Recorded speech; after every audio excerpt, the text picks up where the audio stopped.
Nah, dalam konsep Trinitas ini, Bang, dalam konsep Trinitas, seberapa hebat pun para teolog akan menjelaskan tentang konsep Trinitas, pasti tetap dia akan meninggalkan paling tidak secerca misteri di sana. Itu tidak akan bisa terjelaskan secara sempurna dengan rasio kita yang terbatas ini. Seperti itu. Nah, sehingga ya akhirnya kita leap of faith tadi saya bilang, kita butuh loncatan iman untuk percaya inkarnasi Kristus. Tapi apakah misteri ini akan menutup iman kita kepada dia? Tidak. Tapi misteri ini adalah satu keunikan tersendiri bagaimana kita bisa menghayati Allah yang seperti itulah yang kita sembah.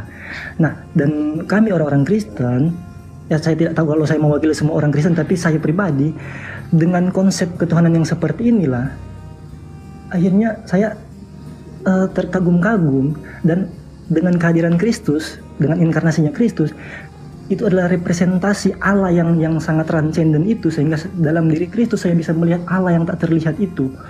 Seperti itu. Nah, itu penjelasan dari saya. Terima kasih. Oke, baik, Dinten Epos. Jadi gini, Saudara Dolu, Anda menganggap bahwasanya di awal membingungkan, kemudian luar biasa, dikarenakan Tuhan yang maha besar itu menjadi maha kecil. Itu poinnya. Kemudian Anda mengatakan berat, 2 SKS, 4 SKS, dan itu adalah suatu perbincangan yang sangat menarik. Memang menarik. Kenapa menarik? Karena tidak rasional. Hanya membuahkan puing-puing asumsi yang kemudian menjadikan iman sebagai solusi terakhir, meski tidak rasional. Maka muncul pertanyaan, hakikat ketuhanan daripada iman Kristen itu apa sebenarnya? Kalau dikatakan roh, ada dalil, memang roh. Yang saya katakan Yohanes 4 tadi. Kalaupun Yesus dikatakan berinkarnasi, menjadi manusia, tetap saja kenapa Yesus mati? Oh, itu manusianya, yang Tuhannya adalah roh. Nah, sekarang saya ingin kesimpulan akhir dari saudara. Ketika berbicara mengenai hakikat ketuhanan, di dalam Al-Quran sudah jelas, laisa kamislihi syai'. Tuhan itu tidak serupa dengan makhluk. Tuhan itu tidak bisa dijama oleh penglihatan mata. La tudrikuhul absar wa huwa yudrikul absara wa huwal latiful khabir. Tidak bisa dicapai oleh penglihatan manusia. Lalu kemudian Al-Quran juga mengatakan innamat tunziru man ittaba'a dzikra wa hasyir rahmana bil ghaib. Allah itu gaib. Gaib artinya tak terlihat oleh mata manusia. Kemudian di dalam Al-Quran surah Asy-Syura 43 juga demikian adanya.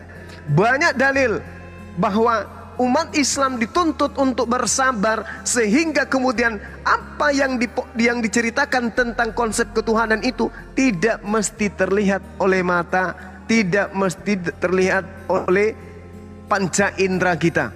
Dalam hal ini adalah mata kita. Innal ladzina yakhshawna rabbahum bil ghaibi lahum maghfiratu wa ajrun kabir. Sesungguhnya orang-orang yang takut kepada Tuhan yang tidak terlihat oleh mereka, mereka memperoleh ampunan dan pahala yang besar. Jadi kalau Anda kemudian mengatakan, kami takut kepada Tuhan, Tuhan yang mana? Kami beriman kepada Tuhan, Tuhan yang mana?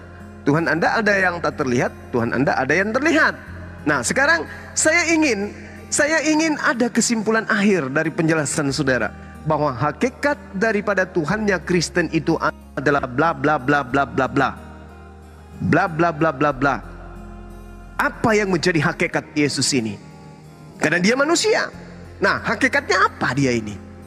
Andai saja Anda mau mengikuti apa yang diajarkan oleh kitabnya orang Yahudi 2 Samuel 7:22, Tuhan Maha Pencipta, Tuhan Maha Besar yang tak serupa dengan apapun. Yeremia 10 nomor 6, Tuhan itu Maha Besar, tidak serupa dengan makhluk.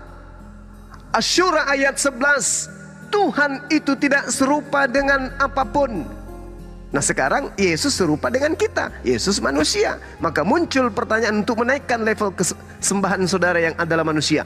Hakikat Yesus yang manusia ini sebenarnya apa, Bung? Itu pertanyaan saya, silakan. Secara sederhana saja, hakikat Yesus itu adalah Allah, seperti itu. Justru yang saya tanya ini, Allah ini hakikatnya apa gitu loh. Nah, mungkin kita dipisahkan dari model berpikir yang beda antara bagaimana Kristen memahami Allah itu dan teman-teman Muslim memahami Allah. Kalau saya boleh tanya, Bang Suma, kalau di dalam Islam itu Allah itu nama atau predikat? Nama. Nah, makanya itu sudah ada perbedaan kan. Kita sudah memiliki presupposisi yang beda kan. Kalau di dalam kekristenan Allah itu predikat. Jadi seperti itu. Oke, baik. Jadi gini, yang perlu saudara pahami ketika menggunakan kata Allah, di mana Allah sendiri itu adalah Allah dan Allah ini asalnya adalah Allah di dalam Al-Qur'anul Karim. Makanya kalau Anda buka KBBI, ALLEH itu adalah nama Tuhan di dalam bahasa Arab. Nama Tuhan dalam bahasa Arab diambil kemudian oleh lembaga kitab saudara, dijadikan sebagai gelar. Maka itu bukan yang jadi permasalahan sekarang. Ketika kemudian saya bertanya, hakikat Yesus itu adalah Tuhan, ini maksudnya apa? Justru yang saya tanya, hakikat daripada Yesus itu adalah Tuhan itu apa? Manusiakah dia? Dagingkah dia? Makhlukkah dia? Atau apa hakikat Yesus ini? Karena ada Tuhan kan tadi. Anda mengatakan menarik dan sangat tertarik dan sangat asik membahas ini.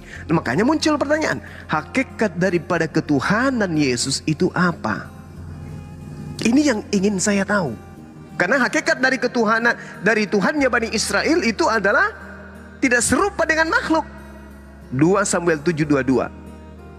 Yesaya 45 nomor 5. Tidak ada Tuhan selain aku, tidak ada. Keluaran 33 nomor 20. Tuhan tidak pernah terlihat oleh manusia. Tidak bisa manusia melihat Tuhan. Yohanes 5 nomor 37. Bapa itu tidak pernah dilihat. Tidak ada orang yang bisa melihat Bapa. Nah, ini Yesus di tengah-tengah Bani Israel muncul, dibunuh oleh manusia. Yang saya tanya, hakikat manusia Yesus ini apa? Kok ngeden kali gitu loh. Orang Kristen ini menyembah manusia seperti Yesus ini. Maka muncul pertanyaan, apa hakikat Yesus sebenarnya? Silakan. Pertanyaannya Bang itu tetap muter-muter di situ terus nanti Bang Suma. Ya karena nggak ada jawaban. Bukan karena nggak jawab ya, karena kita sudah dibatasi oleh iman kita masing-masing gitu. Ya, Selamat malam Bang Juma. Iya malam.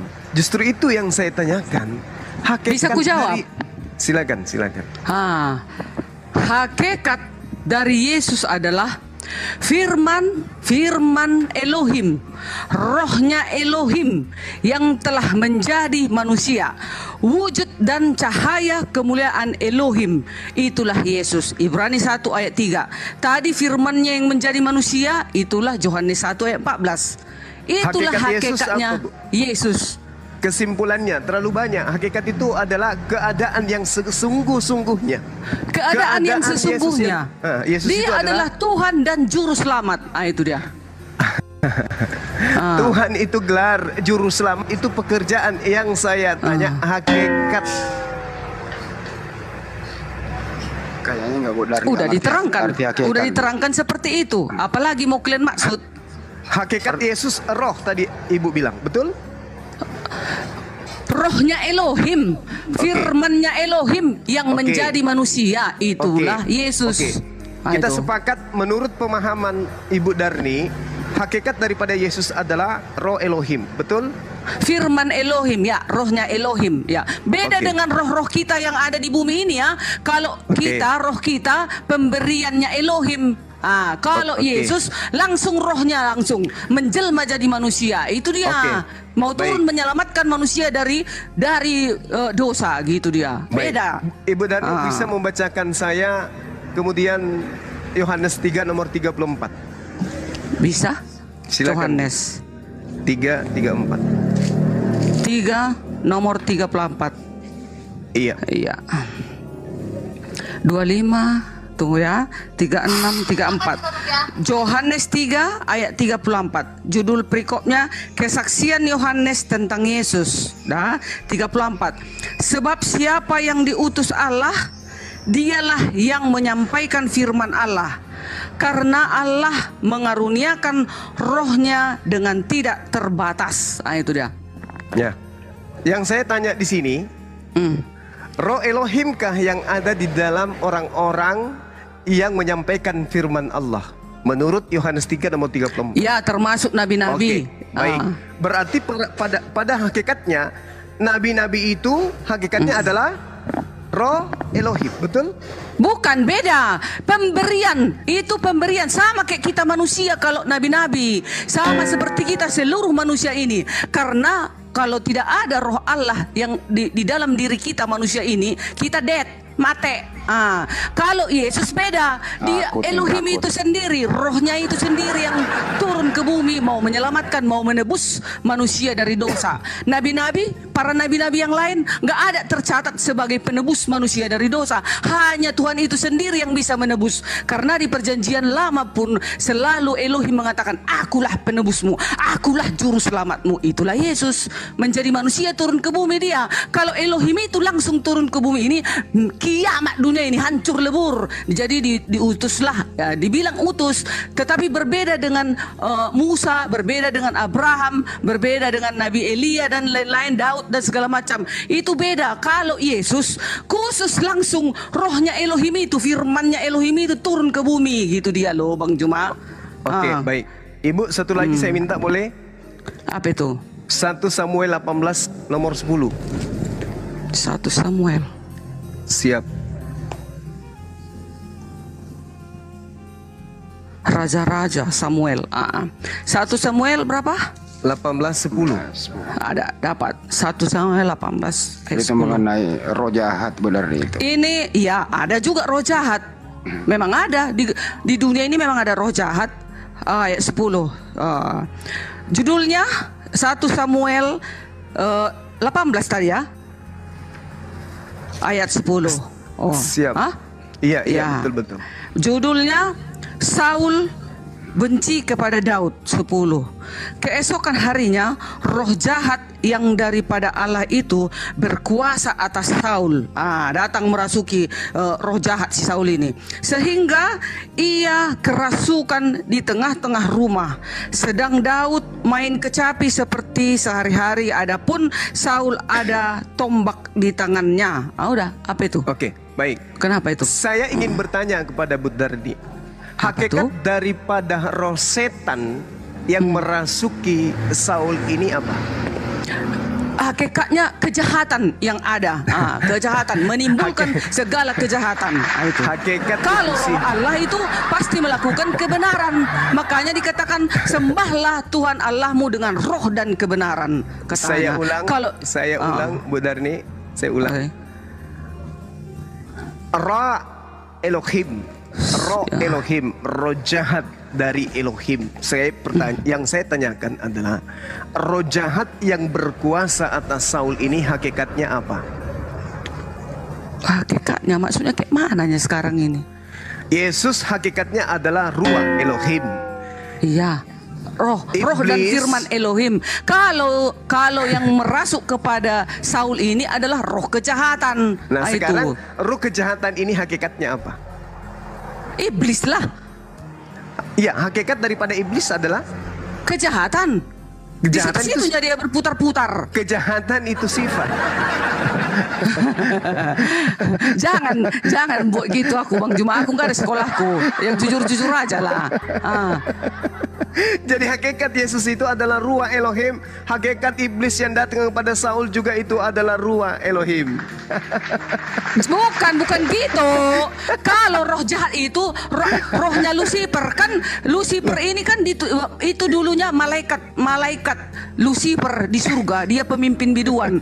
Nah, itulah yang dijatuhkan Elohim sepertiga malaikat bersama Lucifer turun ke bumi. Jadi diberikan kuasa kepada Lucifer ini dan pasukannya untuk menggoda manusia agar tidak menyembah Elohim yang benar. Nah, inilah tadi itu yang masuk ke roh si Saul. Nah, roh dari Lucifer ini, iblis ini. Begitu loh Bang Juma. Jangan Oke. samakan roh iblis dengan roh Elohim. Beda. Tapi roh iblis berkuasa di muka bumi ini, berlaga sekarang roh Elohim dengan roh jahat. Karena Elohim itu mau memberikan dua pilihan kepada manusia, mau ikut Lucifer Cukup ini, cukup. atau mengikut Elohim, gitu Roma. Oke, Ah. satu lagi Bu Darni. Ketika saya mengatakan 1 Samuel 18 nomor 10, di situ jelas sekali bahwa ruah Elohim, ruah jahat Elohim datang kepada Saul. Oke? Di situ dikatakan ruah jahat dari Elohim, ruah Elohim. Yesus Jangan salah kupotong. Jangan bilang roh jahat dari Elohim. Rohnya si Lucifernya yang datang ke sini, bukan rohnya Elohim.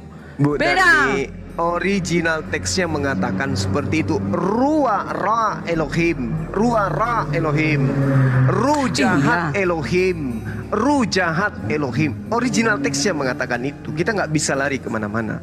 Jadi terserah Bang Juma lah. Oke, Ayo. sekarang begini. Kenapa bisa demikian? Kenapa bisa demikian? Karena di dalam kitabnya orang Yahudi diterangkan begini, Bu. Yesaya 45 nomor 7. Yang menjadikan terang dan yang menjadikan gelap. Gelap dalam bahasa Ibrani adalah cosek. Cosek itu artinya kegelapan. Lalu kemudian yang menjadikan nasib mujur dan yang menciptakan Ra. Ra itu apa? Evil. Apa itu evil? Iblis, si jahat. Oke? Jadi memang Tuhan yang menciptakan Ra.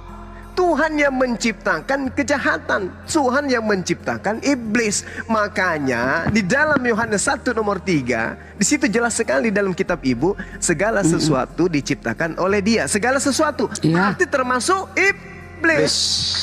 Begininya itu, kalau iblis gini Bang Juma, gini. Dulu, awalnya dulu Lucifer ini pemimpin biduan di surga. Udah.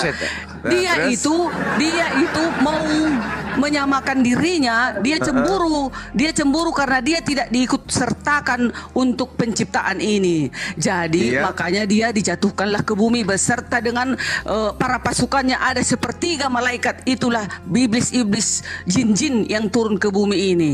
Nah, jadi setiap orang yang melakukan kejahatan dari iblis inilah itu, bukan dari Allah lagi Bang Juma, bukan, beda. Setiap orang yang melakukan kejahatan itu datangnya dari Lucifer ini tadi, dari anggota yang dibuang ke bumi ini tadi Bang Juma, yang sekarang mereka disembunyikan di gua-gua. Gitu dia. Baik. Iya, di awalnya di surga, pemimpin biduan. Kenapa ada pengkhianatan? Kenapa ada kemudian malaikat ini memberontak? Karena Tuhan telah menciptakan evil, Ra. Dia menciptakan evil, dia menciptakan kejahatan, yang menjadikan terang dan yang menciptakan gelap, dan yang menjadikan nasib mujur dan yang menciptakan kemudian Ra, evil, kejahatan. Akulah Tuhan yang menciptakan semua ini. Oke, akulah Tuhan yang menciptakan semua ini. Jadi memang Tuhan yang menciptakan. Makanya saya katakan, kalau Tuhan yang menciptakan, maka tidak salah di dalam 1 Samuel 18:10, iblis itu adalah ruah Elohim. Yesus adalah ruah Elohim. Hakikat Yesus sama-sama ruah Elohim, berarti mohon maaf sebesar-besarnya. Berdasarkan 1 Samuel 18 nomor 10 dan pengakuan Bu Darni bahwa Yesus itu adalah hakikatnya ruah Elohim, maka hakikat si jahat, si evil, dan hakikat Yesus adalah S-A-M-A, sama. Tidak. Itu versi Bang Juma. Tunggu dulu. Tunggu Roma. Tunggu Bang Juma. Tunggu dulu. Salah. Itu versi Bang Juma dan versi Bang Handi. Sekarang versiku dan versi Alkitab ini. Yang sebenarnya adalah yang merasuki si Saul di sini adalah roh dari Lucifer. Tetapi semua yang melakukan kebaikan, kebajikan dan kebenaran datangnya dari roh Elohim. Beda ya Bang Juma. Beda ya. Beda terlalu. Beda selesai. Tidak. Jadi kalau kita melihat di dalam 1 Samuel 18 nomor 10, ya, itu sudah sangat jelas Bu Dani bahwa ruah Elohim, ketika Yesus didudukkan sebagai ruah Elohim, maka hakikat daripada Yesus kan itu roh. Itu jelas, itu tidak bisa dipungkiri. Karena hakikat Yesusnya adalah roh. Sekarang hakikat daripada iblis apa Bu Darni? Hakikatnya itulah kejahatan tadi, hakikatnya. Sifat, itu sifat. Hakikat dari iblis adalah Nggak tahu aku. Bang Juma apa coba? Roh. Hah? Bang Juma apa lagi selain kejahatan? Hakikatnya iblis ini. Kalau Bang Juma apa? Terangkan dulu aku. Roh. Iyalah roh lah dia Iya, maksudnya. roh, Ya udah. Iya, hakikatnya tapi iblis adalah roh. Hakikat roh Yesus jahat adalah ya. Roh. Kalau iblis itu roh kejahatan, kalau Yesus roh kebenaran. Itu dia beda. kebenaran dan kejahatan itu adalah sifat. Ini kita berbicara mengenai hakikat. Hakikat daripada iblis adalah roh, hakikat Yesus adalah Firman dan roh yang telah menjadi manusia. Itu dia, firman dan roh. maafkan aku benar nih. Maafkan Apa aku. Coba sama Bu Darni aneh, dengarkan aneh. Apa Roma? Coba baca Zakaria 12 nomor 1 aneh. Zakaria. 12 Ya kalian nomor dulu sekali-sekali, capek kali aku. Zakaria 12 nomor 12. 1. Langsunglah. Biar aku cari. Tuhan yang menciptakan roh. Di situ Tuhan menciptakan roh Iya. pada manusia. Terus? Yesus itu manusia. Berarti di dalam diri Yesus rohnya ciptaan Tuhan. Segitu aneh dari Roma. Terlalu. Itu kalian, itu kan prinsip kalian. Kalau kami, ajaran kami Kristen, Yesus itu berasal dari firman yang telah menjadi manusia, mau menyelamatkan manusia dari penebusan dosa. Nah itu dia, beda. Kalau roh jahat itu kegunaannya untuk merayu manusia agar melupakan Elohim. Kan tengok dulu, Aneh. sudah banyak manusia melupakan ajaran Elohim. Contoh, tunggu dulu. Contoh manusia yang mendengarkan ajaran iblis. Satu, membunuh, berzina, mencuri, merampok, tidak menguduskan hari Sabat. Contoh kayak Bang Juma sama Bang Andi, lari menguduskan, mengganti hari Sabat menjadi hari Jumat. Nah, jadi itulah roh kejahatan. Karena melawan perintah Elohim. Terlalu. Ini Bang Juma. Tunggu dulu. Bang Juma ini kan Yesus kan ini manusia. Menurut Zakaria 12:1 Bang Juma, roh di dalam diri manusia itu ciptaan Tuhan. Gitu loh. Tolong ditenangin dong Bang Juma. Iya. Sebentar dulu. Di dalam Bang. manusia, Beri dalam dulu manusia di dunia nih. Beri dulu Ya. kesempatan kepada Bang Juma bahwa manusia itu ternyata rohnya ciptaan Tuhan Bang Juma. Apakah Yesus manusia juga Bang Juma? Terlalu. Ya, Yesus manusia. Dia mengatakan ego. Dia eimi antropos. Aku ini adalah manusia. Yesus mengaku itu. Bang Juma, kalau Yesus hanya manusia biasa, kenapa hanya dia yang menjadi hakim yang adil kelak? Kenapa semua manusia harus dihadapkan ke tahta pengadilan Yesus? Iya, Kalau dia manusia, masa ditulis dia dihadapkan semua manusia ke tahta pengadilan Yesus Kristus? Nah, semua manusia akan dibalas oleh siapa? Yesus. Seluruh bangsa akan dikumpulkan di hadapannya. Masa manusia kayak gitu, Bang Juma? Ini pernyataan Bu Darni, saya curiga sudah ada keikutsertaan iblis dalam menyatakan itu untuk mendeteksi Ada ayatnya. Tunggu. Ada ayatnya, Bang Juma. Untuk mendeteksi itu siapa yang mengatakan itu? Matius 24 ayat Matius 25 ayat 31 dan 32. Yesus akan mengumpulkan semua bangsa. Kalau semua berarti dunia.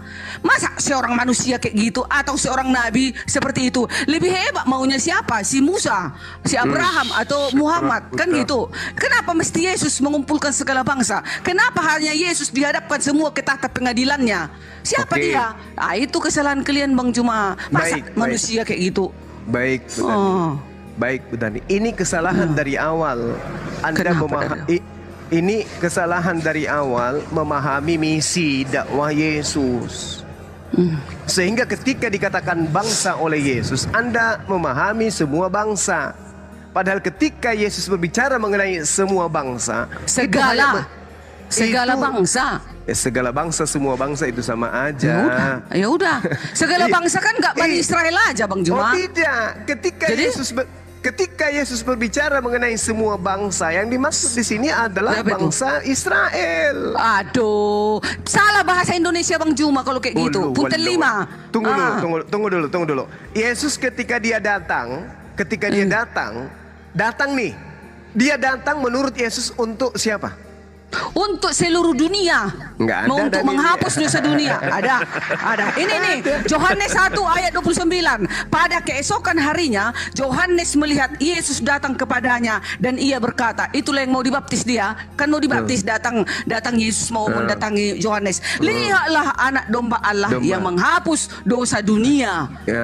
Bukan menghapus dosa Bani Israel. Nggak ada dibilang seperti itu. Tapi menghapus dosa dunia. Apa Menurut Bang Juma siapa? ini? Itu menurut siapa? Yohanes ini kan memang sudah umat pilihan Elohim mencatatnya ini. Oke, menurut Yohanes ya, menurut Yohanes. Itu catat itu, menurut penulis Yohanes. Nah sekarang, mulut Yesus sendiri mengatakan, aku diutus hanya kepada domba-domba yang hilang yang sesat dari Bani Israel. Bani Israel. Pintarnya ibu. Tapi ada lagi ayatnya mengatakan, lalu awalnya memang dari Bani Israel, tetapi sewaktu Kok Bani Yesus mau naik Asmara? Bani Israel. Israel. Tetapi kenapa kan bilang Bani di dalam Asmara? Jangan. Enggak, salah, enggak ada aku bilang gitu. Tetapi Bang sorry. Juma, pada waktu Yesus mau naik ke surga, kan Yesus berkata Bang Juma kepada seluruh murid-muridnya pada saat itu mau naik dia ke surga, pergilah ke seluruh bangsa. Itu kalimat perintah itulah, pergilah ke semua bangsa, kabarkanlah tentang Injil dan kebenaran. Aku menyertai engkau sampai akhir zaman. Kalau aku eceknya di situ, Derni, aku menyertai kau anakku sampai akhir zaman. Katanya. Siapa coba? Kalau dia nabi Bang Juma, tunggu dulu Bang Juma. Kalau dia seorang nabi, kalau dia hanya manusia biasa, kayak mana dia mau menyertai kita sampai akhir zaman? Coba. Oke. Boleh tidak saya katakan pengakuan Yesus ketika Anda hantamkan dengan terjemahan, maka pengakuan Yesus di dalam Matius 10 nomor 5 nomor 6 itu akan menabrak satu sama lain. Begitu juga Matius 15 nomor 24 akan saling tabrakan satu sama lain. Betul nggak? Iya, tetapi kan ada juga ayat pendukungnya itu kayak ini tadi. Tunggu. Ketika kontradiksi itu terjadi, apa tidak sebaiknya kita mencari original teksnya supaya kita bisa paham apakah betul Yesus memerintahkan memberitakan Injil kepada seluruh makhluk, menjadikan seluruh bangsa menjadi muridnya? Apa betul seperti itu? Boleh Bang tidak? Juma. Boleh tidak Bang kita Juma. uji original teksnya di dalam Matius 28 nomor 19? Bisa nggak? Boleh, cuman aku nggak ngerti original teks. Hanya translate lah yang tahu aku. Translate yang ku tahu. Supaya kita tidak dibingungkan adanya kontradiksi pengakuan di dalam Matius 10 nomor 5 nomor 6, Yesus berpesan kepada ke-12 muridnya agar jangan ke bangsa lain. Paulus mengaku bahwa murid Yesus Petrus itu hanya diutus kepada bangsa yang bersunat. Kemudian Yesus sendiri mengaku Yohanes 15:24, aku diutus hanya kepada domba yang hilang dari Bani Israel. Supaya tidak kontradiksi, maka Matius 28 nomor 19 ini harus kita selidiki. Benarkah demikian adanya? Ternyata Udah? ketika kita melihat original teks daripada Matius 28 nomor 19, di situ bunyi terjemahan yang sebenarnya adalah jadikanlah murid semua bangsa muridku. Nah. Ada lagi pendukung yang lain. Ini tunggu dulu. Jadikanlah murid semua ras muridku. Baptislah mereka dalam nama Bapa, Yesus dan Roh Kudus. Sekarang menurut Bu Darni, ketika dikatakan jadikanlah murid semua ras muridku, siapa aja yang mau dijadikan murid di situ?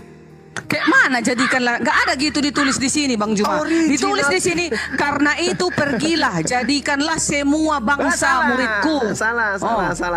Original teks yang mengatakan arti terjemahannya yang sesungguhnya adalah jadikanlah murid semua. Jadi sebelum penyebutan murid ada sebelum kata semua ada kata murid. Jadikanlah murid semua ras muridku. Lihat original teksnya. Jadikanlah. Samanya itu dibalik-balikkannya itu. Jadikanlah murid. Jadikanlah murid semua bangsa gitu. Semua ras muridku. Ya udah semua ras, berarti maksudnya suku Batak, suku Jawa, suku Minang, suku Cina, suku Minangkabau, semua itu. Sekarang Bu Darni, saudariku yang baik hati, ras murid Yesus itu ras apa saja? Ya pada saat itu ya Bani Israel aja lah. Bani Israel. Ada berapa ras? Ada berapa Ya suku? satu, Bani Israel satu. 12. 12. Oh, Nah, sekarang suku. Oh iya. sekarang mari kita lihat di dalam Matius 10 nomor 5. Nomor 6. Matius 10. Iya. Bisa enggak 10 nomor kita 6. bacakan? Iya. Apa yang dikatakan Bisa. kemudian? Ke-12 murid diutus. Bang Juma. Ke-12 murid Bang. itu Oh, Bang sabar Juma. Budari. Sabar. Iya. Sabar saudara Ki. Bukan masuk Ke-12 jangan Bang Juma memutar balik fakta ya. Jangan memutar balik Alkitab itu Bang Juma. Saudara- Tambah nanti banyak dosamu Bang Juma. Saudariku kan gini. Yesus mengatakan di dalam Matius 15:24, aku diutus hanya kepada domba yang hilang, yang sesat dari umat Israel. Satu. Ya, satu. Oke. Kedua, Matius 10 nomor 5 dan 6, Yesus berpesan kepada ke-12 muridnya agar ke-12 murid ini, janganlah kamu menyimpang ke jalan bangsa lain atau masuk ke dalam kota orang Samaria, melainkan pergilah kepada domba-dombaku yang hilang dari umat Israel. Dua. Muncul dalil bertentangan. Di mana itu? Matius 28 nomor 19. Pergilah jadikanlah semua murid. Nah, ini rancu, ada kontradiksi. Maka bagaimana cara untuk mencari solusinya? Kita lihat original teks daripada Matius 28 nomor 19 ini. Ternyata original teksnya mengatakan setelah diterjemahkan dengan jujur, jadikanlah murid semua ras muridku. Barulah berkesesuaian dengan Matius 10 nomor 5 nomor 6, berkesesuaian juga dengan pengakuan Matius 15:24. Tidak ada lagi kontradiksi. Gitu Bu Darni. Nah, sekarang kita baca lagi Kisah Para Rasul 1 ayat 8. Tetapi kamu akan menerima kuasa kalau Roh Kudus turun ke atas kamu, dan kamu akan menjadi saksiku di Yerusalem, di Judea, Samaria, dan sampai ke ujung bumi. Apalagi ke ujung bumi, masa Bani Israel aja? Ujung bumi sampai ke Medan, sampai ke kampungku, ke Barus. Makanya baik. ada di Barus Kristen. Oke, baik. Boleh saya bantah sedikit Bu Darni? Boleh, silakan. Oke. Tuhan mengatakan di dalam kitabnya orang Yahudi, Yeremia 23 nomor 2 kita mulai. Sebab itu beginilah firman Tuhan Allah Israel terhadap para gembala yang menggembalakan bangsaku. Kamu membiarkan kambing dombaku terserak dan bercerai-berai, dan kamu tidak menjaganya. Maka ketahuilah, aku akan membalaskan kepadamu perbuatanmu yang jahat. Demikian firman Tuhan. Dan aku sendiri akan mengumpulkan sisa-sisa kambing dombaku dari segala negeri kemana aku gembala, kemana aku mencerai-beraikan mereka, dan aku akan membawa mereka kembali ke padang mereka. Mereka akan berkembang biak dan bertambah banyak. Apa yang diterangkan kemudian Tuhan di dalam Yehezkiel 5? Ibu, Yehezkiel 5? Yehezkiel. Oke, saya kasih datanya supaya kita bisa paham. Jadi kita tidak berdialog, tidak berdiskusi dengan asumsi. Oke, kita Ayat lihat. berapa Bang Juma? Yehezkiel 5 ayat? Yehezkiel 5 di data nomor 15. Coba Ibu baca. Ya, 15. Tuh ya, 7, Iya, 11. iya.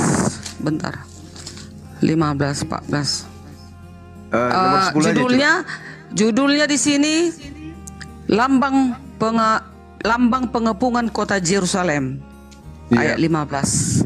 Engkau akan menjadi buah celaan dan cercaan, menjadi peringatan dan suatu kengerian bagi bangsa-bangsa yang di sekitarmu. Tatkala aku menjatuhkan hukuman kepadamu di dalam kemurkaan dan kemarahan, dan di dalam pengajaran-pengajaran kemarahan. Aku Tuhan yang menyatakannya. Dah. Oke, baik. Habis. Iya. Jadi kalau kita melihat di dalam Yehezkiel 5 ya. Yehezkiel 5 nomor 10, nomor 12, di situ sangat jelas dikatakan begini. 10, 12. Iya. Dikatakan gini. Sebab itu di tengah-tengahmu ayah-ayah akan memakan anak-anaknya, dan anak-anak akan memakan ayahnya, dan aku akan menjatuhkan hukuman kepadamu. Sedang semua yang masih tinggal lagi daripadamu akan kuhamburkan ke semua penjuru mata angin. Sebab itu, demikianlah aku yang hidup. Demikianlah firman Tuhan Elohim. Sesungguhnya oleh karena engkau menajiskan tempat suciku, dengan segala dewamu dan yang menjijikkan, dan dengan segala perbuatanmu yang keji itu, aku sendiri akan meruntuhkan engkau. Aku tidak akan merasa sayang dan tidak akan kenal belas kasihan kepadamu. Sepertiga dari kamu akan mati kena sampar dan mati kelaparan di tengah-tengahmu. Sepertiga akan tewas dimakan pedang di sekitarmu, dan sepertiga lagi akan kuhamburkan ke seluruh penjuru mata angin. Inilah yang dikatakan ke segala penjuru bumi. Kenapa? Karena Bani Israel itu sudah berserak oleh Tuhan sampai kemanapun angin itu bertiup. Makanya data di dalam Kisah Para Rasul 1 yang ibu baca tadi menandakan hanya untuk domba dan kambing Bani Israel saja. Kalau menurut tata bahasa kurasa Bang Juma, ke ujung bumi ini, coba kita tanya dulu sejarah bahasa. Kemananya daerahnya ke ujung bumi ini? Ku tanya dulu, coba kita tanya. Di mananya ke ujung bumi? Di mana coba? Kenapa sampai ke ujung bumi? Karena Bani Israel sudah dibuat oleh Tuhan berserak sampai kemana saja angin itu tertuju. Sepertiga dari keturunanmu akan kuhamburkan ke semua mata angin. Semua keturunan Israel akan kuhamburkan ke seluruh mata angin. Berarti sampai ke ujung bumi, Bu Darni. Iya, makanya pengajaran itu, pekabaran itu, penginjilan itu harus sampai ke ujung bumi. Itu maksud Yesus. Pergilah katanya. Karena itu perintah itu. Karena domba Israel itu sudah sampai ke ujung bumi. Iya. Buktinya Bang Juma kan banyak orang-orang Kristen yang percaya kepada Yesus adalah juru selamatnya. Kayaknya lebih banyak Kristen di dunia ini kan Bang Juma. Berarti udah pas. Kalaupun ada sekarang masuk Muslim, itu kan pilihan mereka masing-masing. Tetapi nyatanya sudah sampainya ke ujung bumi. Tapi itu pun belum. Sekarang aja pun masih disuruh tetap kita penginjilan. Tidak bisa berhenti sampai Yesus datang. Itu sampai ke ujung bumi itu disebabkan karena keturunan yang disebut domba kambing itu sudah dihamburkan sampai ke penjuru bumi. Makanya Yesus, dengarkan dulu Bu. Makanya Yesus mengatakan, kedua belas murid, sabar. Ke-12 murid itu diutus oleh Yesus, dan Yesus berpesan kepada mereka, janganlah, ini kata perintah, janganlah, berarti barang siapa yang melanggar dia berdosa, berarti dia murid palsu, dia murid durhaka. Janganlah kamu menyimpang ke jalan bangsa lain, atau janganlah kamu masuk ke dalam kota orang Samaria, melainkan, dengarkan, melainkan pergilah kepada domba-domba yang hilang dari umat Israel. Kalau domba-domba yang hilang yang sesat dari Bani Israel itu adanya di Papua, maka mereka harus pergi ke Papua untuk memberitakan keselamatan yang didatangkan dari Yesus. Karena di Papua ada Bani Israel. Masalahnya di Papua ada Bani Israel kagak?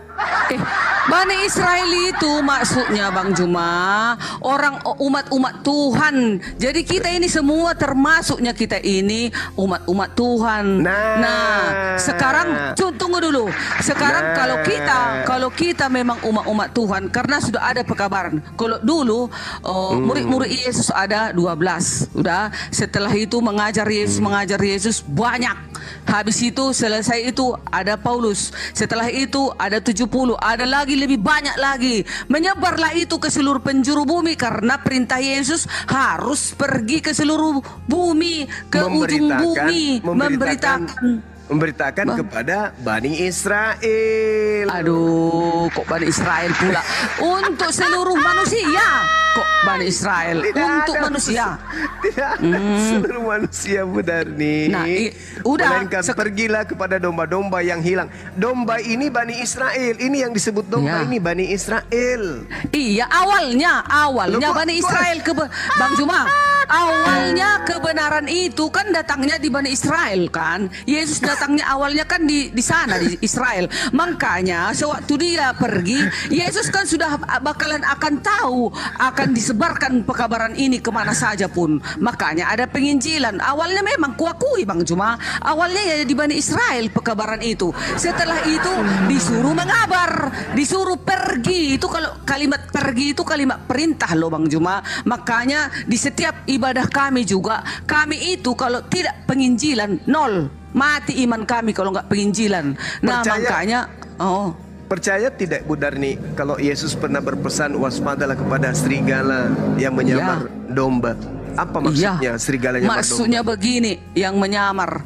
Maksudnya gini, ada yang munafik kan, waspadalah kepada orang-orang yang munafik kan katanya. Lain lagi itu kalau munafik, lain lagi ini yang menyamar seperti domba.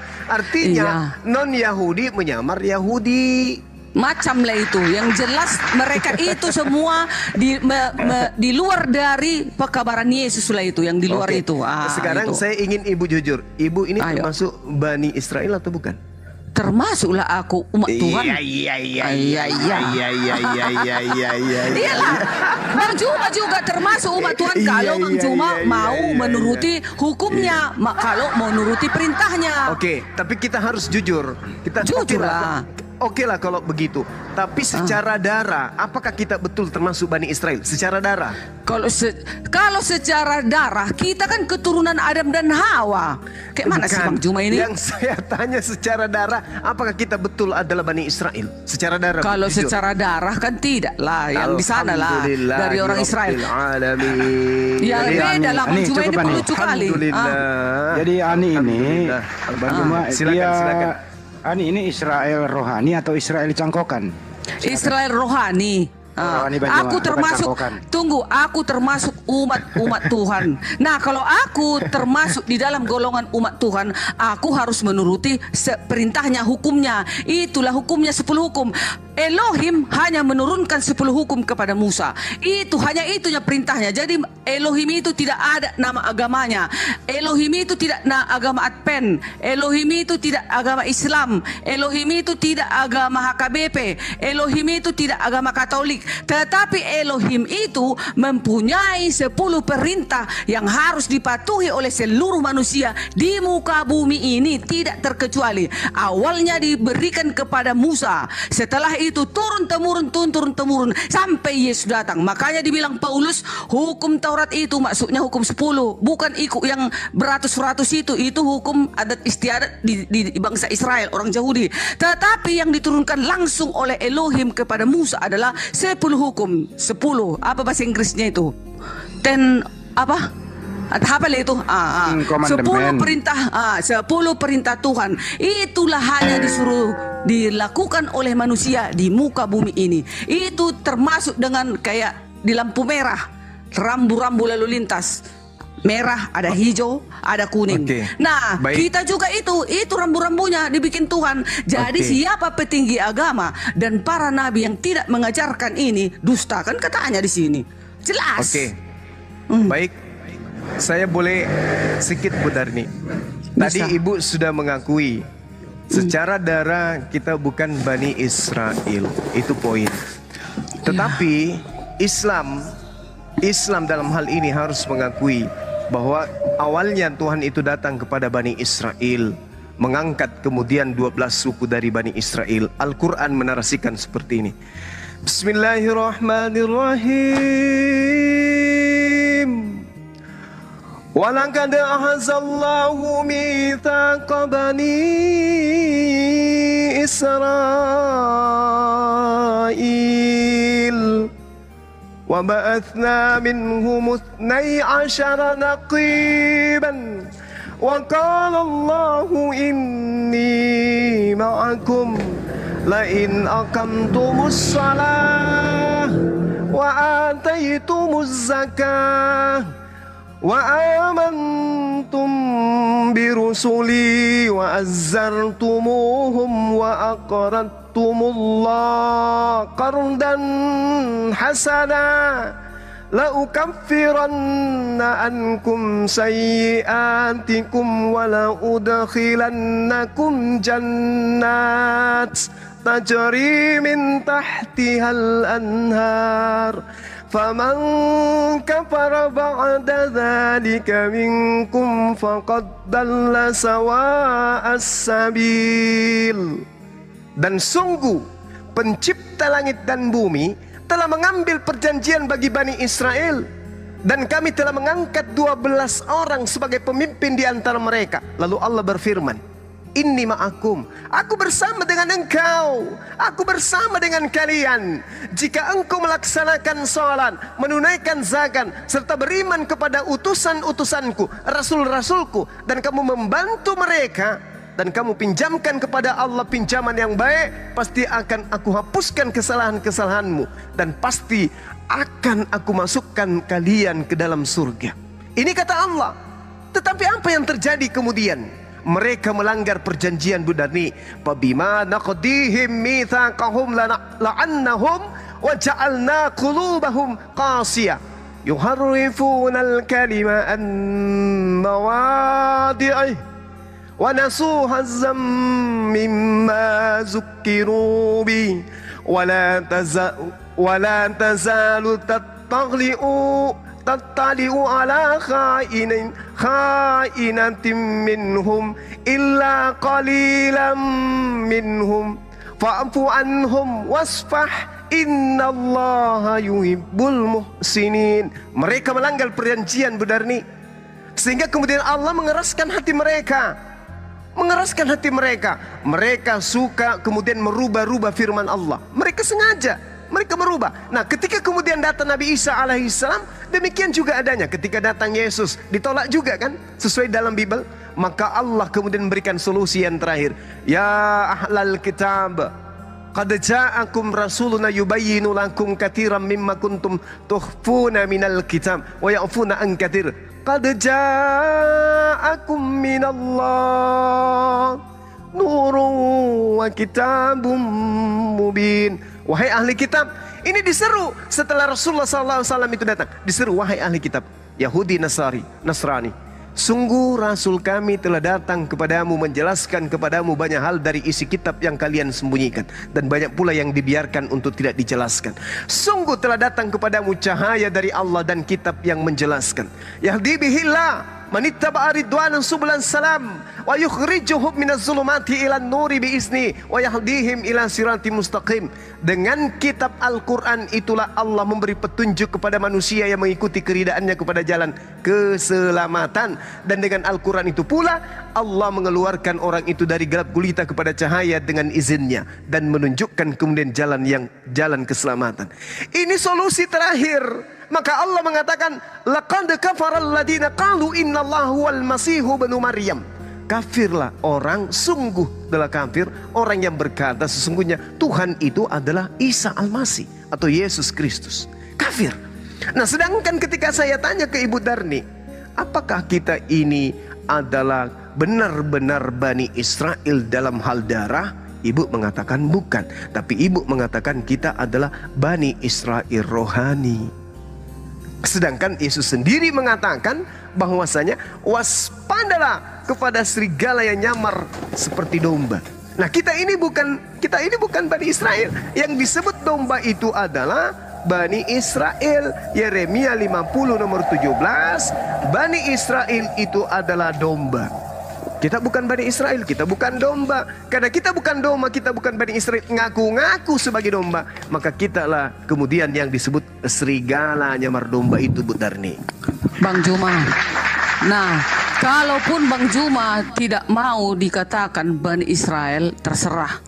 Memang iya, kita ini bukan Bani Israel, tetapi kita Israel rohani. Udah. Jadi kalau kita mau termasuk di dalam klub Israel rohani, maka kita sebagai manusia harus wajib menuruti segala perintah-perintah Elohim tadi. Udah. Kalau kami termasuk umat Israel umat Masehi Advent hari ke-7 yang menguduskan hari Sabat sesuai dengan perintah Elohim. Hukum keempat menguduskan hari Sabat dan seterusnya, dan melakukan segala yang diinginkan oleh Elohim. Contoh, segala hatiku ini harus kusunat dari segala bentuk kejahatan agar aku bisa masuk ke dalam rumah ibadahnya. Nah, jadi makanya sampai ke ujung bumi lah pekabaran tentang ajaran Elohim tadi, yaitu melakukan kebaikan dan kebenaran. Nah, di dalam Yesaya 48 ayat 20, keluarlah dari Babel. Lah, ini Elohim yang mengatakannya, keluarlah dari Babel. Larilah dari Kasdim, beritakanlah dengan suara bersorak-sorai, dan kabarkanlah hal ini, siarkanlah itu sampai ke ujung bumi, ya, sampai ke ujung bumi. Katakanlah, Tuhan telah menebus Yakub hambanya. Udah. Nah, Yesaya 49 ayat 6, tetapi aku akan membuat engkau menjadi terang bagi bangsa-bangsa, supaya keselamatan yang daripada aku sampai ke ujung bumi, sampailah ke tanah karo, ke pancur batu. Betul, sekarang aku sudah menerima Yesus adalah juru selamatku, dan sudah seupaya tenagaku melakukan 10 perintahnya tadi, dan mempercayai dan mengimani bahwa Yesuslah Tuhan dan juru selamatku. Harus kembar dia hukum 10 dan percaya kepada Tuhan Yesus dan juru selamatmu. Yakinlah tidak ada penghukuman atasmu, Bang Juma. Itu dia Roma 1 ayat 8. Di dalam Yesus tidak ada penghukuman. Makanya kalaupun melakukan 10 hukum, menolak Yesus juru selamatnya, nol. Iman tanpa perbuatan adalah mati. Gitu ya, gitu dia. Jadi harus sudah di dalam Yesus, melakukan lagi hukumnya. Nah, itulah dia, tidak ada hukum bagiku. Nah, itu dia Bang Juma. Roma 1 ayat 8, ada dalil, tidak hoax. Gitu loh. Oke. Jadi sekarang ini betul-betul Yesus minta kepada murid-muridnya yang asli agar waspada kepada serigala yang nyamar seperti domba. Inilah yang dimaksud. Ibu mencoba untuk mengambil narasi-narasi tentang penyampaian berita keselamatan dari kitabnya orang Yahudi Perjanjian Lama, lalu Anda sisipkan Yesus di situ sebagai keselamatan itu. Jadi dua ajaran Anda kawinkan, ajarannya Yahudi dan ajarannya non-Yahudi. Anda kawinkan, lahirlah kemudian produk bernama Yesus bagi juru selamat. Padahal sebenarnya umat Islam tadi saya membacakan ayat, Tuhan datang kepada Bani Israel, itu adalah keselamatan yang harus diberitakan ke ujung bumi. Tuhan datang kepada Bani Israel, memilih 12 suku Bani Israel, kemudian mendatangkan para nabi kepada Bani Israel. Itu yang wajib diberitakan sampai ke ujung bumi. Tetapi bukan menyembah Yesus. Menyembah Yesus ini beda. Menyembah Yesus ini muncul dari Roma lah, Efesus lah, Galatia lah. Ini semua adalah ajaran orang Farisi yang diberitakan kepada orang non-Yahudi, yang ibu jadikan dasar pijakan menjadikan Yesus itu sebagai Tuhan. Sedangkan keselamatan yang dimaksud dalam Perjanjian Lama itu tidak ada Yesus di situ. Gak ada Yesus. Yang datang kepada Bani Israel untuk diberitakan adalah Elohim, yang datang kepada Abraham, Ishak dan Yakub, dan itu diberitakan melalui Al-Quran. Bagaimana Al-Quran menceritakan tentang Tuhan yang datang kepada Bani Israel. Ya Bani Israel, inni rasulullahi ilaikum musaddiqan lima baina yadayhi minat Taurah wa mubashiran birasuli yati min ba'di ismuhu Ahmad falamma ja'ahum bil bayyinati qalu hadza sihrun mubin. Dalil-dalil itu sangat jelas. Bagaimana kemudian Al-Quran menarasikan Allah datang kepada Bani Israel, memberikan keselamatan kepada Bani Israel, mengangkat nabi-nabi dan rasul kepada Bani Israel, memberikan kitab kepada Bani Israel. Malah Allah mengatakan inni ma'akum, pencipta langit dan bumi bersama dengan Bani Israel. Itu harus diberitakan, itu harus. tetapi tidak ada hubungannya menyembah ujung-ujungnya kepada Yesus. Inilah yang Yesus katakan, waspadalah kepada serigala yang nyamar seperti domba. Domba adalah Bani Israel. Satu-satunya agama di atas muka bumi ini yang bukan Bani Israel tapi ngaku Bani Israel hanyalah Kristen. Sekarang kita cari, siapa serigala yang nyamar Bani Israel? Hindu mungkin? Bukan. Buddha kali? Bukan. Islam kali? Bukan. Satu-satunya adalah Kristen. Mereka dengan segala macam upaya Israel cangkokan. Semalam saya berdiskusi, ada yang mengatakan kami adalah Israel cangkok. Malam ini kita Israel rohani. Mana yang benar ini? Israel cangkok, Israel rohani, Israel entah apa-apanya semua. Yang penting bisa nyamar. No. Justru itu memberikan kekuatan kepada kami umat Islam. Ketika harus waspada, maka yang harus diwaspadai adalah Yahudi yang hidungnya pesek, yaitu mereka yang nyamar-nyamar seperti domba, tapi sebenarnya mereka adalah serigala. Demikian benar, silakan. Nah, tadi kan Bang Juma bilang, dua ajaran Anda kawinkan, Yahudi dan non-Yahudi. Dan Bani Israel dan Yahudi tidak ada menyembah Yesus. Kan kayak gitu kan. Nah, memang di dalam perjanjian lama tidak ada nama Yesus di sana. Tetapi tetap Elohim itu. Makanya kan dikatakan di dalam Yesaya 43 itu, Yesaya 43 ayat 11, 12 dan 13. Akulah Tuhan dan tidak ada juru selamat selain daripada aku. Ayat 13 juga seterusnya, aku tetap dia juga, aku tetap Yesus itu juga. Itu maksudnya di sini katakan. Makanya kenapa sampai-sampai malaikat Elohim mengabarkan kepada Maria bahwa akan datang Tuhan dan juru selamat. Kalau memang hanya Elohim itu Tuhan dan juru selamat, seharusnya enggak dong dikabarkan Elohim, dikabarkan malaikat Elohim itu kan perintah Elohim itu, disuruhnya malaikatnya mengabarkan kepada Maria, engkau akan melahirkan seorang anak juru selamat Tuhan di kota Daud. Nah, di dalam Yesaya Elohim sudah mengatakan, akulah Tuhan, akulah juru selamat, tidak ada juru selamat yang lain selain daripada aku. Yes, sama. Makanya didatangkan lagi Yesus juru selamat yang di perjanjian baru, dia tetap itu juga, aku tetap dia juga katanya. Jadi Bang Juma, kami ini umat Kristen hanya meneruskan estafet dari perjanjian lama, perjanjian baru. Sejarahnya pun teratur, mulai dari Kejadian sampai Wahyu, mulai penciptaan langit dan bumi dan kedatangan Nabi dan terus turun-temurun sampai Yesus, sampai akhir zaman nanti. Dan siapa yang akan datang nanti juga dari kelak kan hanya Yesus. Itu hebatnya kitab suci kami ini, semua teratur dan yang akan datang dan yang akan kami nantikan. Dan memang kita kan manusia ini semua yang harus kita nantikan ujung terakhirnya adalah kedatangan pencipta itu, kedatangan Elohim itu. Wujudnya itu harus kita lihat di dalam kemenangan kita itu. Kalau juga nanti di dalam kemenangan kita itu kita tidak ada melihat Tuhan itu, aku tak mau. Kutinggalkan ini, Yesus ini. Kutinggalkan Kristen ini. Sudah pindah aku ke tempat lain. Tetapi Bang Juma, dia berjanji dia akan datang. Dia akan menjemputku, menjemput kami umat-umat yang percaya. Kita sebenarnya, bukan aku aja, semua kita sebenarnya mau dijemput Tuhan Yesus itu, agar kita mau mengimani dia Tuhan dan Juru Selamat dan melakukan hukumnya itu tadi. Jika engkau mengasihi aku, Derni, turutilah hukum-hukumku. Kan katanya, deal.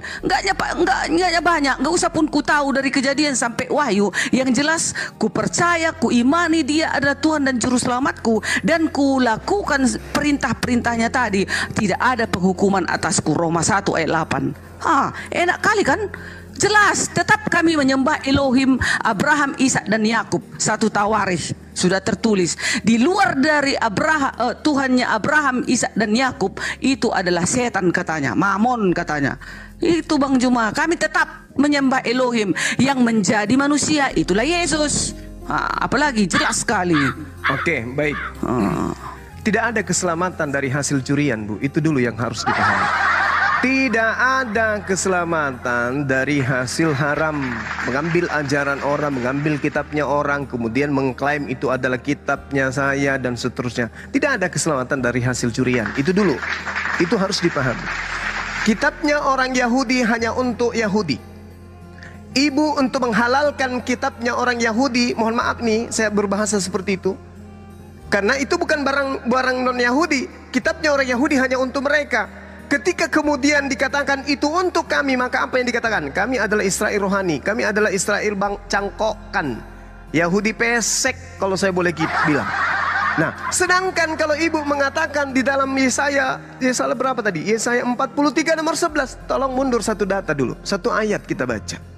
Apa yang dikatakan? Kamulah saksi-saksiku, demikianlah firmanku, wahai hambaku yang telah kupilih, supaya kamu tahu, supaya kamu percaya, supaya kamu mengerti, aku tetap Dia. Sebelum aku tidak ada Tuhan yang dibentuk, dan sesudah aku tidak ada Tuhan yang dibentuk lagi. Tiba-tiba abad pertama di konsili Nikia, di abad ketiga, ada Tuhan yang dibentuk dalam rupa manusia bernama Yesus. Di dalam data yang ibu ambil, Yesaya 43 nomor 11, akulah Tuhan, tidak ada juru selamat selain daripada aku. Oh, itu adalah Yesus. Oke, kita tanya Yesus, bisakah kamu menyelamatkan manusia dari dirimu sendiri? Oh tidak, Bang Suma. Kok bisa? Baca Yohanes 5 nomor 30. Aku tidak dapat berbuat apa-apa dari diriku sendiri. Katanya juru selamat.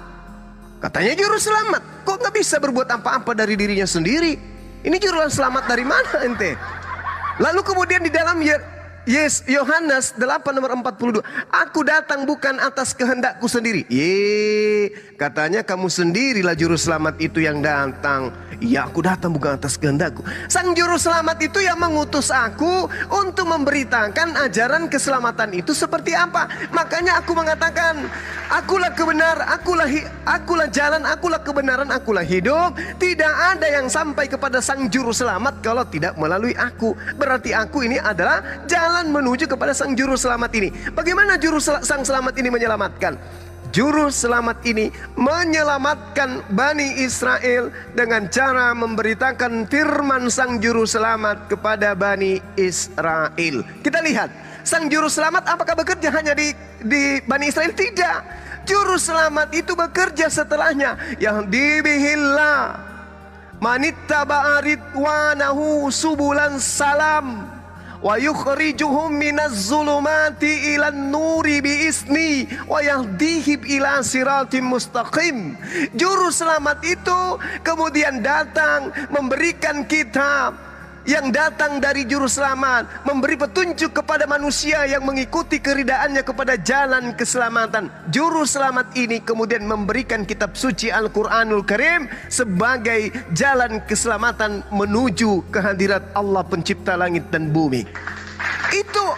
Jadi juru selamat itu datang kepada Bani Israel melalui Nabi Musa, melalui Daud, Salomo, sampai kepada Yesus. Juru selamat itu datang. Coba Anda lihat apa yang diterangkan kemudian di dalam kitab saudara, Kisah Para Rasul 2 nomor 22.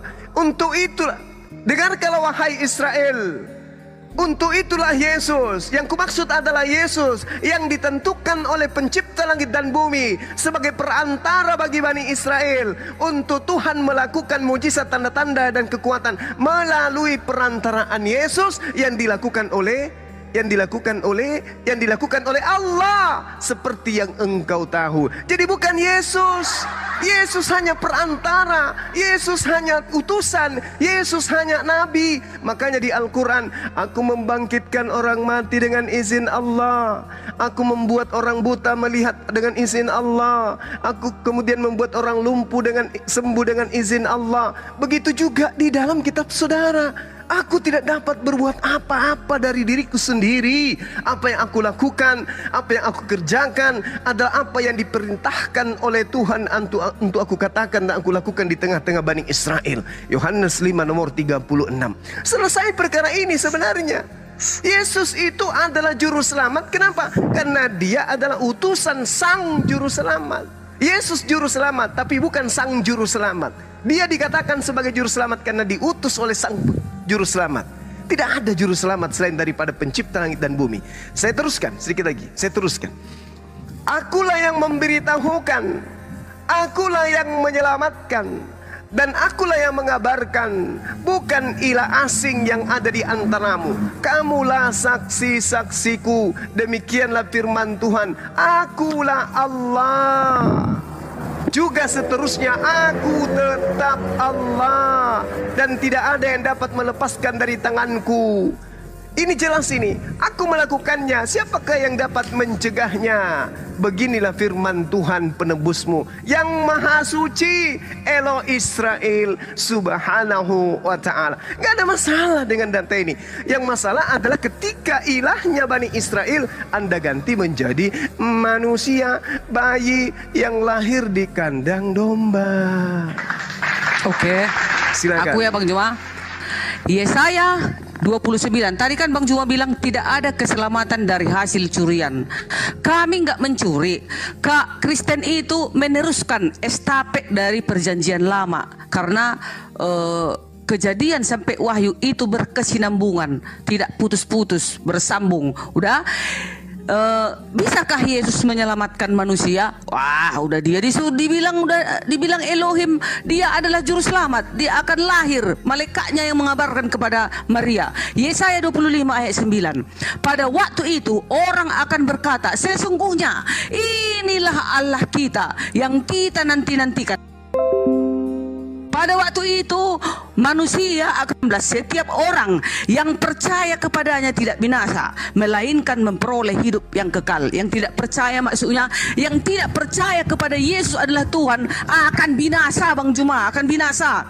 Yohanes 10 ayat 28. Dan aku memberikan hidup yang kekal kepada mereka, dan mereka pasti tidak akan binasa sampai selama-lamanya, dan seorang pun tidak akan merebut mereka dari tanganku. Yohanes 14 ayat 2. Di rumah Bapakku banyak tempat tinggal, sebab aku pergi ke surga untuk menyediakan tempat bagimu. Siapa nabi berani berkata seperti itu? Tidak ada, kecuali siapa? Penguasa itu yang menyediakan tempat, karena rumahnya di surga sana. Maka dia berani berkata, aku akan menyediakan tempat bagimu di hari Juma. Makanya kau percayalah kepada aku sebagai juru selamat, katanya. 2 Petrus 3 ayat 9. Yesus menghendaki supaya jangan ada yang binasa, melainkan supaya semua orang bertobat. Di Roma 8 ayat 1. Demikianlah sekarang tidak ada penghukuman bagi mereka yang ada di dalam Kristus Yesus. 1 Petrus 1 ayat 5. Yaitu kamu yang dipelihara dalam kekuatan Allah. Kamu karena imanmu, sementara kamu menantikan keselamatan yang telah tersedia untuk dinyatakan kepada akhir zaman, katanya. Jadi yang menyelamatkan manusia nanti di akhir zaman adalah siapa? Kristus Yesus. Hanya Dia, supaya dalam nama Yesus bertekuk lutut segala yang ada di langit dan yang ada di atas bumi dan yang ada di bawah bumi. Filipi 2 ayat 10 dan Filipi 2 ayat 11. Dan segala lidah mengaku Yesus Kristus adalah Tuhan bagi kemuliaan Allah Bapa. Nanti kelak akan semua manusia mengucapkan itu. Nah, makanya juga Yesus berkata, akulah kebangkitan dan hidup. Barang siapa yang percaya kepadaku, ia akan hidup walaupun ia sudah mati.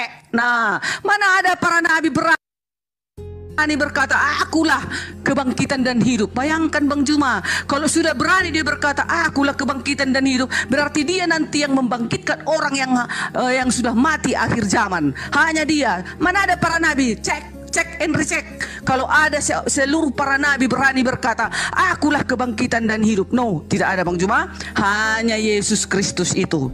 Itulah yang kita tunggu-tunggu. Hanya Dia yang datang, yang berhak menentukan keselamatan kepada setiap umat manusia. Begitu saya. Oke, baik. Terima kasih Bu Darni. Jadi saya katakan ini adalah hal yang menggelitik sekali ketika kemudian akal itu sudah mati, dikebiri, direndam, dirinso, kemudian diformalin sehingga dia tidak berfungsi lagi. Jasmani bertumbuh, akal menjadi kerdil. Yesus berkata, akulah yang menghakimi, akulah yang menciptakan, akulah yang membunuh, akulah yang membangkitkan, akulah. Ujung-ujungnya, aku tidak berkata-kata dari diriku sendiri. Apa yang aku katakan adalah apa yang diperintahkan Tuhan untuk aku katakan dan aku sampaikan. Cilaka. Halo. Gimana ceritanya ibu mematikan akal? Ketika Yesus berkata, Yohanes 12:49, aku Yesus tidak berkata-kata dari diriku sendiri. Apa yang aku katakan adalah apa yang diperintahkan untuk aku katakan dan aku sampaikan. Yohanes 14 nomor 24, firman perkataan yang kau dengarkan dari mulutku Budarni bukan dari diriku tapi dari Bapa yang telah mengutus aku. Kenapa akal ini tidak bisa difungsikan? Kenapa? Yesus ini manusia. Aku tidak dapat berbuat apa-apa dari diriku sendiri. Apa yang aku katakan, apa yang diperintahkan. Jadi kalau Tuhan mengajarkan aku, Yesus, ya Tuhan, kau katakan kepada Bani Israel bahwa engkaulah Tuhan, tidak ada Tuhan selain engkau. Sabar. Maka apa yang Yesus katakan di tengah-tengah Bani Israel? Wahai Bani Israel, aku inilah Tuhan, tidak ada Tuhan selain aku, maka sembahlah aku. Orang yang akalnya sehat tidak akan mungkin menyembah Yesus. Kenapa? Yesus sedang berakting menyampaikan firman Tuhan. Aku tidak berkata-kata dari diriku sendiri. Makanya dalam Yohanes 17 nomor 8, apa Yesus katakan? Segala firman yang kau berikan kepadaku telah aku sampaikan kepada mereka. Dan endingnya mereka percaya bahwa engkaulah yang telah mengutus aku. Berarti aku dipercaya oleh muridku sebagai utusanmu. Kalau serigala justru percaya akulah Tuhan itu sendiri. Salalalala. Ini dalilnya jelas, Bu. Makanya di dalam pengakuan Yesus, kalau Anda mengatakan mana ada nabi, salah Ibu. Harusnya mana ada Tuhan, jangan nabi. Kalau Ibu mengatakan mana ada nabi yang berkata akulah yang akan menghakimi, maka kami umat Islam akan balik, mana ada Tuhan mati dibunuh oleh manusia. Anda menyetarakan Tuhan Anda dengan nabi. Sehat tidak Ibu? Harusnya Ibu menyetarakan dengan Tuhannya kami. Jangan menyetarakan dengan nabi. Karena jagoan Anda adalah Tuhan. Harusnya ada enggak Tuhan yang bisa demikian? Maka kami akan mengatakan, ada enggak Tuhan yang mati dibunuh selain Tuhannya Ibu Darni? Kan begitu poinnya. Baru kita kemudian cocok. Mari kita kembali kepada Yohanes 12 nomor 48. Apa yang Yesus katakan di sana dalam bahasa original teks yang sebenarnya? Ingatlah, kata Yesus, ingatlah. Itu dalam bahasa Yunaninya. Kalau diterjemahkan dengan logika kita yang sebenarnya, maka Yesus sedang mengatakan kepada Bani Israel, ingatlah pada hari penghakiman, siapa saja yang menolak aku dan siapa saja yang menolak ajaran-ajaranku akan dihakimi oleh Allah. Ajaranku akan menjadi tolak ukur penghakiman mereka. Terjemahan ini kemudian direvisi, dirubah sehingga berbunyi, barang siapa menolak aku dan tidak menerima perkataanku, ia sudah ada hakimnya, yaitu perkataan yang telah kukatakan, itulah yang akan menjadi hakimnya pada akhir zaman. Berarti yang menjadi tolak penghakiman Yesus adalah firman yang diterima Yesus dari Tuhan. Itulah yang menjadi tolak ukurnya. Sekarang gini, ketika Yesus mengatakan, aku diutus hanya kepada domba-domba yang sesat dari Bani Israel, muncullah Bu Darni in the gang. Wah, berkumpul di hadapan Yesus. Ini domba dari mana ini? Oh, kami domba cangkokan. Oh, kami domba rohani. Apa pula istilah ada nih? Di mana itu muncul? Siapa yang ngejarin ini semua? Tidak ada yang ngajarin domba cangkokan Israel rohani. Itu tidak ada dalam pengajaran Bani Israel. Nggak ada. Malah ditertawakan kita kalau mendengar orang Yahudi mendengarkan itu. Maka pola yang menjadi penghakiman Yesus adalah ajaranku yang datang kepada Bani Israel yang kusampaikan menurut firman Tuhan, itulah yang akan menjadi hakimnya. Umat Islam akan dihimpun, orang Hindu dihimpun, Buddha dihimpun, ateis dihimpun, Kristen dihimpun, Katolik, Protestan semua dihimpun, Yahudi pun dihimpun. Kemudian apa penghakimannya? Pertama, Yesus mengatakan, pada hari penghakiman siapa saja yang menolak aku dan ajaranku akan dihukum oleh Allah. Ajaranku akan menjadi tolak ukur bagi mereka. Yohanes 12:48. Yesus mengatakan, sabar, sedikit lagi, 30 detik. Yesus mengatakan, ajaranku ketika aku datang kepada Bani Israel adalah aku mengajarkan diriku diutus hanya kepada domba yang sesat dari Bani Israel. Tolong, yang merasa domba dari Bani Israel keturunan Yakub bergeser ke kiri. Bergeserlah semuanya Bani Israel yang ke-12. Ikutlah Budarni. Ini yang rohani Israel rohani ini. Mau kemana? Mau kemana ini Israel rohani? Gak ada anak rohaninya Yakub. Anaknya Yakub ada 12 anak. Yang keturunannya aja yang pindah. Kalian yang nyamar-nyamar, geser. Penghakiman kedua, aku ketika datang kepada Bani Israel, aku mengajarkan Bani Israel menyembah hanya kepada Elohim. Ini yang hitam mukanya semua ini, ke belakang ini menyembah siapa kok mukanya hitam gini? Menyembah Yesus. Kamu semua pembuat kejahatan. Geser. Gak masuk Ibu Darni di sana. Kemana perginya orang Kristen yang menyembah Yesus ini? Mana polanya? Di mana Yesus pernah mengajarkan kepada Bani Israel sembahlah aku? Tunjukkan dalilnya. Tidak akan ada kecuali Elohim itu adalah Yesus itu sendiri. Dia adalah yang mengatakan tidak ada Tuhan selain aku. Aku menyelamatkan, semuanya akan tunduk kepada kita. Loh, saya Yesus mengajarkan itu karena aku diperintahkan oleh Tuhanku untuk mengatakan itu. Sama seperti Nabi Musa ketika datang kepada Bani Israel, apa yang kata Nabi Musa katakan? Innani anallah la ilaha illa ana. Itu yang dikatakan oleh Nabi Musa. Wahai kaumku Bani Israel, aku ini adalah Tuhan. Tidak ada Tuhan selain aku. Maka sembahlah aku untuk mengingatku. Apakah Bani Israel tiba-tiba datang menyembah Musa? Musa haleluya, Musa haleluya. Tidak. Nabi Musa sedang menyampaikan firman Tuhan. Harusnya Bani Israel juga mendudukkan Yesus sebagai utusan Tuhan. Muncul Kristen dari barat, justru Yesus jadi Tuhan. Demikian Bu Darni, silakan.